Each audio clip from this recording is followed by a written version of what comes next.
Hello and welcome to our latest episode of the Kith Kin Podcast, Stories from the Hospitality Industry. I'm really happy to welcome Poppy here to tell us all about the ups and downs that have brought her to where she is today, and of course, what makes the hospitality industry so special. So hi, Poppy. Thank you for coming and joining me on this conversation. So can we just start with an introduction to who you are and what you do? Of course, Cassie, and pleasure to be here. So yeah, I'm Poppy and I am a business development manager with Fuller's Smith & Turner in the tenanted division. Fantastic. So we'll get to how you got there, but let's start with where it came from. So where did it start? Where does your journey to this start? My goodness. So I suppose I've been very unimaginative because my parents were in the pub game back in the late 80s and the 90s. They worked at Taylor Walker and Allied breweries. So I've grown up with a love and appreciation for fantastic pubs and spending our weekends kind of sniffing out great drinking holes. So it really is in the blood. So yeah, I mean, I've always loved hospitality, loved going out. As I got older, that passion and interest increased. And then I went to university, did a degree in anthropology. So love of people, love of where we've come from, culture, rituals, and why we do things. But graduated and I didn't really know where to go from there, really. And found myself in a job in politics, of all things, as a parliamentary assistant. And that was great fun. But my calling for hospitality was kind of there in the back of my mind, niggling away at me. And so I then started thinking about how I could make that move and make that jump from being very much a kind of political constituency support to then making that jump into more marketing and sales in hospitality. So managed to wheedle my way into PR from that. And it just so happened that the PR firm that I worked for represented a pub company and some really amazing independent drinks producers. So that was a lovely introduction into hospitality. And I still also had the political sphere to the job as well, because we did a lot of engagement with MPs on pub openings. So we would invite the MP down, pill a pint, tell them all about the GM and explain kind of why it's so important that people should be supporting their local pub. And then from there, I segued into craft beer and joined a company called Kegstar and had the most amazing 2.5 years, basically traveling around the country and meeting craft brewers and trying to help them move their great liquid around to get into the hands of customers. And that was fantastic. Really enjoyed that. And it was brilliant having a company that had offices around the world. So we had exposure to brewers in America, New Zealand, Australia, as well as Netherlands. I've got some great friends from that. And from Kickstarter, I found myself on the other side of the bar in pubs. And I've been with Fuller's now for 3 years this November. Fantastic. And so in your current role, what is it you do in your current role? So basically, I've been doing the BDM role now for all of 2 weeks. I've just recently been promoted. But congratulations. Prior to that, I was doing sales and marketing support for our tenants, our publicans. And really my sole focus was on helping them increase revenue, get more bums on seats, more customers in the pub, spending more money.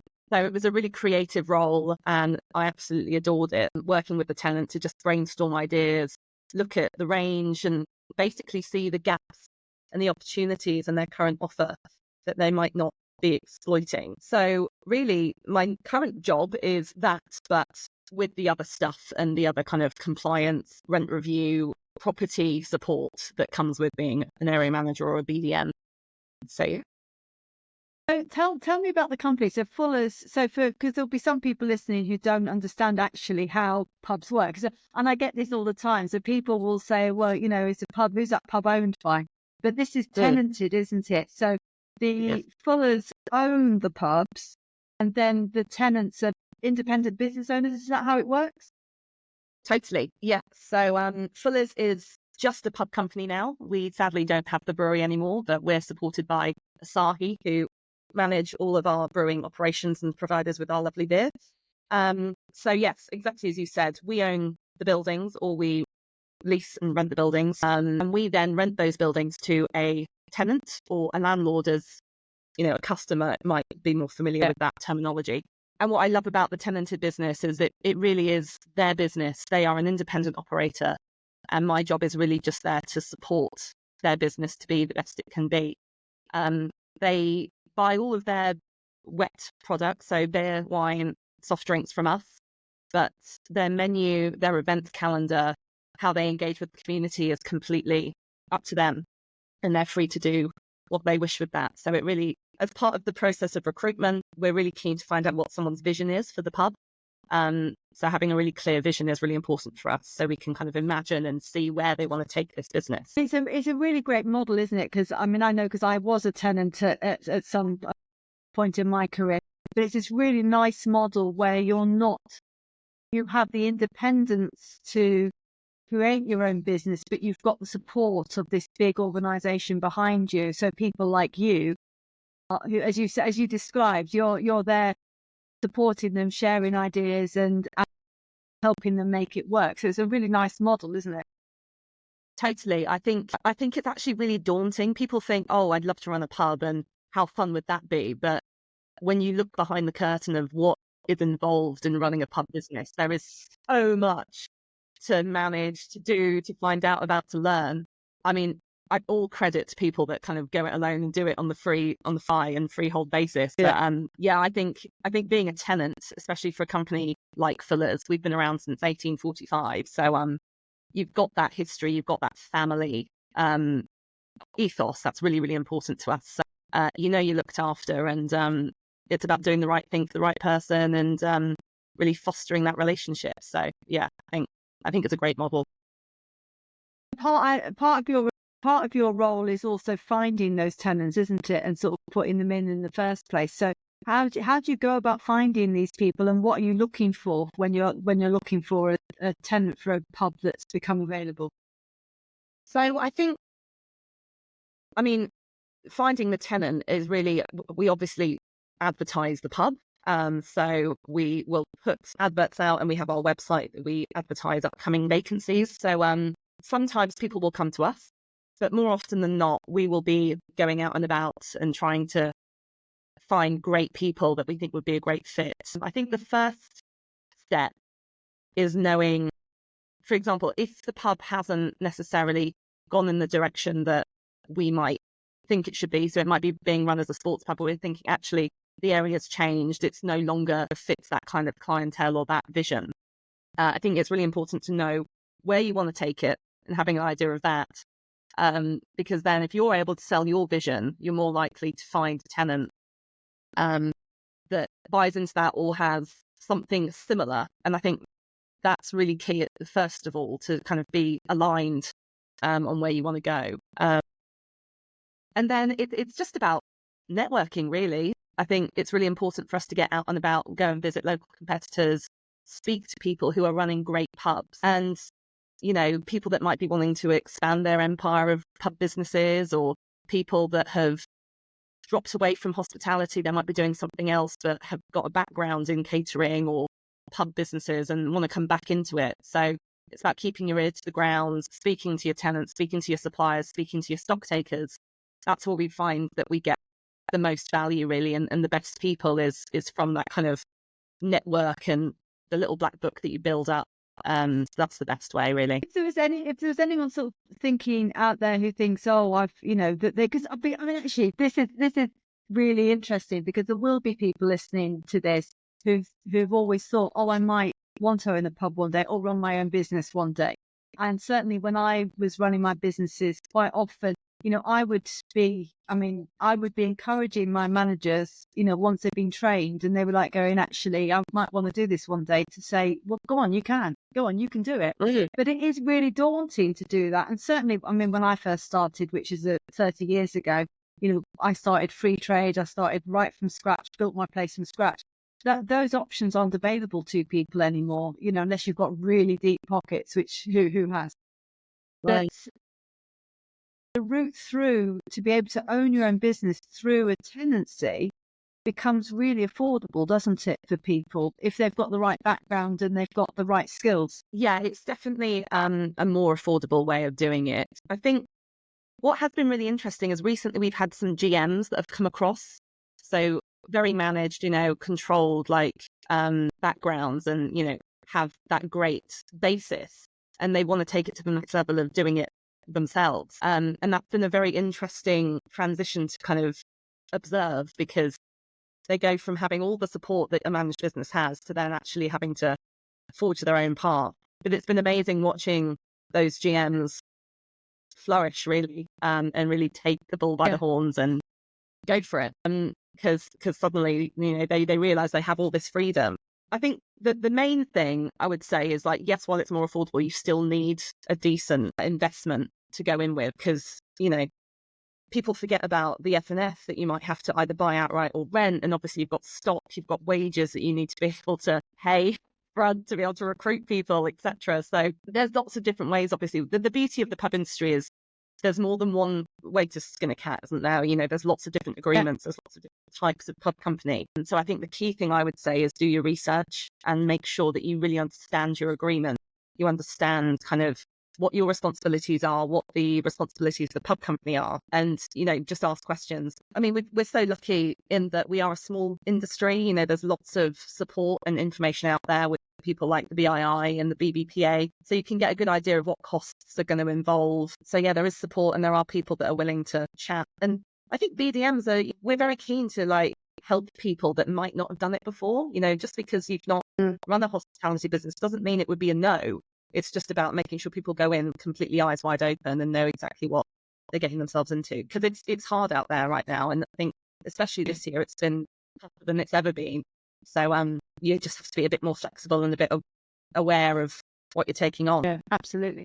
So I just want to circle back a bit, because you alluded it to when you first started, when you were first talking, that so your degree was in anthropology, and you mentioned that therefore that that understanding of culture and rituals, and actually, and we just went past it, but I came back to it because I thought, because actually that's what the hospitality industry is all about, isn't it? It's about nurturing that culture and rituals, isn't it? Totally. I think there's a book by a woman called Kate Fox called Watching the English, and she has an amazing chapter in there that's all about the pub culture, which is just solely unique to the UK and to the Brits. So she just has this amazing thing about how there's the unspoken queue at the bar, and both the publican will know and the customers will know exactly who was first, who's next. Yeah. You don't even need to speak to each other, you just know. I think that's what I love about the hospitality industry. What really gets me excited is how we can influence and craft those experiences and those memories for people, and how we play a part in that. It's just so fundamental and so crucial. I think that's what really gets me excited. I think it's lovely also, because obviously I came into the industry and worked this stuff out as I went along. I just knew I loved it, and I was just doing the job, and I was serving people. But it wasn't till afterwards when, sort of like you're analysing it and go, what is it I love about this? What is it that I'm experiencing? What are my customers experiencing? And then you realise it's culture and it's rituals. And it's, even when I first started, my first place, we were a young up and coming area. Loads of people had just moved into the area, and they were in their early 20s, straight out of university, into their first jobs, and they were building a community. And we were part of that. So they'd all show up at 4:30 every single day, stay there till about 7, all go home for dinner, then come back at 9 o'clock. And it was all these, and I mean, I don't think that happens these days, but it was a lot of, but nonetheless, it was still culture and rituals, and they were forming community, and we were there facilitating that. We weren't leading it, we were facilitating it. And it's that joy of what hospitality and businesses and venues and people and events can be to other people, isn't it? Totally. And I think as a pub, you are often kind of, because of the history of pubs and public houses, you are at the centre of your high street or your town or your village. And so you are the meeting place. And what I love about pubs now is that often they will be coffee shop from 10 o'clock till 11:30. And it might be that, the parish council or the WI are meeting there for coffee and cake. And then you're evolving into the lunch offer for your walkers and your cyclists that might be popping by. And then it's again transitioning into kind of the afternoon drinking culture with maybe your labourers and, people clocking out of work, and then into your dinner service or your weekly quiz or wherever it might be. And I just love that flow of people that come in. And I think that is just so special. And as you say, it is about facilitating. You don't need to necessarily be coming up with all the ideas yourself. It's just about being open to what organically might happen and offering the space open to people. Yeah, absolutely. And as you say, it's a really, really hard industry, but when it does come together, it is just such a joy. Yeah. No, 100%. And then I think we're best placed because a pub has so many suppliers. There have been some amazing winners of Lawyer recently, and shining a light on who you work with as well. It's like you're a bit of a peg, aren't you, for the industry, and you're almost like the spoke of the wheel. And there's all these people that you touch as a pub business, and being able to shine a light on all those other people that support you to do your job is really cool as well. So I always ask guests onto this to describe what they think their biggest mistake has been. Mostly because actually it is where a lot of our learning takes place. So, I mean, what for you was a misstep or a mistake made? I was having to think about this ahead of today, and I think for me, I've been told I can be a bit idealistic. And I think when I first started doing the event kind of job, I wanted to get more summer events into the pubs and doing things that were a little bit unique. And we had this opera event that we'd never done before in any of the sites. And I was getting really excited. I got some people on board, and I was so focused on it not being a failure that I was like, we must sell out. It needs to be a sellout event so we cover the costs so we can just purely focus on the F&B. But what I hadn't taken into account was how much equipment the opera people were going to bring. So the space that we had was not very well suited to having 90 people and a cast with a little stage and all their gear. So we get there on the night, and there's a bit of stress and panic about how on earth we are going to serve this opera meal that we'd created and fit everybody in and give people an amazing experience when they paid for these tickets. So for me, that was probably one of the biggest learnings, that I hadn't been around to see the event happen before. Probably should have, asked a few more questions, done a bit of a recce. We made it work. It wasn't ideal, but in the end, it ended up being a really great evening and people really enjoyed it. But there is that moment where you just go, my God, what have I done? But yeah, it was about then thinking on your feet. How are we going to resolve this? How are we going to make sure that this is still a great evening for the people that are turning up and spending their money with us? Yeah, definitely one to learn from. But a little bit of idealistic thinking and optimism is where all innovation and creativity really comes from. So yes, yeah. So tell people how they can find you. I will obviously put everything in the show notes anyway, but how can people find you? Find me. So LinkedIn, but otherwise I have a Pubs with Poppy Instagram account that I'd be delighted if people want to give me a follow and just see into a day in the life a little bit, because I'll highlight pubs that I work with as well as other great hospitality businesses that I end up bumping into on the way. But always happy to connect and meet new people in the industry. It's always I think that's what's so special about our industry as hospitality. People are just very open and warm to having a chat and seeing what might happen. Amazing. Thank you so much, Poppy. Thank you for your enthusiasm and idealistic thinking. It's fantastic. Thank you so much. Lovely speaking to you. Thank you, Cassie.